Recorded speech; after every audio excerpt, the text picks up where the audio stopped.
வணக்கம் நண்பர்களே. இன்றைய பயணத்தை தொடங்குவதற்கு முன் ஒரு கேள்வி. ஏன் சிலர் பாலியல் எண்ணங்களை கட்டுப்படுத்துகிறார்கள், ஆனால் சிலர் மட்டும் அதில் அடிமையாகிறார்கள்? ஏன் சிலர் எண்ணங்களின் பின்னால் செல்கிறார்கள், ஆனால் சிலர் எண்ணங்களையே தங்கள் பின்னால் ஓட வைக்கிறார்கள்? இந்த கேள்வி சாதாரணமானது அல்ல.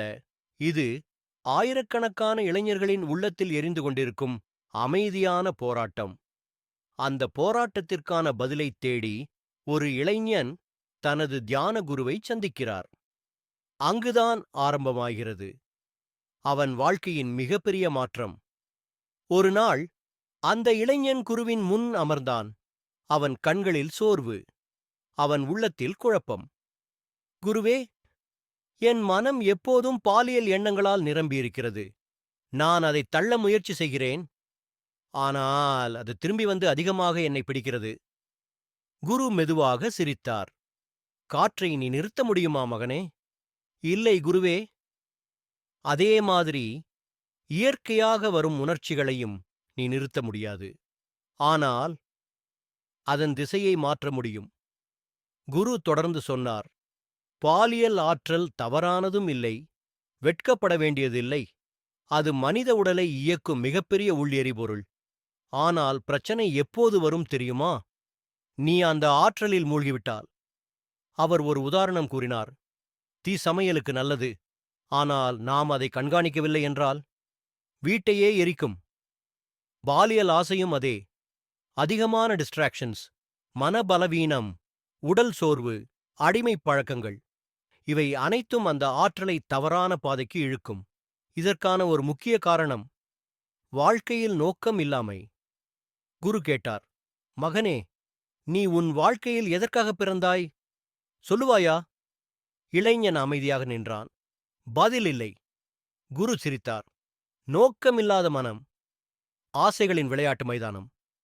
ஒரு பெரிய நோக்கம் இருந்தால் மனம் தானாகவே இன்ப ஆசைகளை வெளியே தள்ளும். அந்த வார்த்தை இளைஞனின் மனதில் குத்தியது. குருவே, நான் என்ன செய்ய வேண்டுமோ எனக்கே தெரியவில்லை.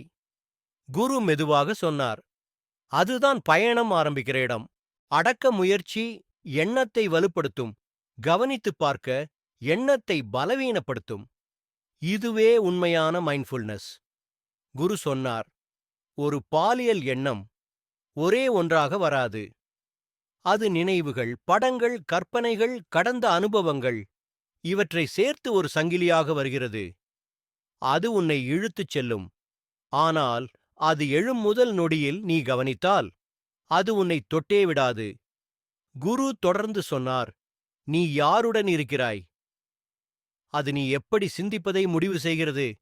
ஆபாச பேச்சு பேசுபவர்கள், காமத்தில் மூழ்கியவர்கள், தவறான உள்ளடக்கங்களை பகிர்பவர்கள், அவர்களுடன் இருந்தால் மனமும் அதே பாதைக்கு போகும். நல்ல சூழல், நல்ல மனம். ஒரு நாள் தியானத்தில் இளைஞன் திடீரென உணர்ந்தான், குருவே, என் ஆசை காமமில்லை, அது உள்ளே இருக்கும் லோன்லினஸ், ஏற்றுக்கொள்ளப்பட வேண்டும் என்ற ஏக்கம். குரு மெதுவாக தலையசைத்தார்.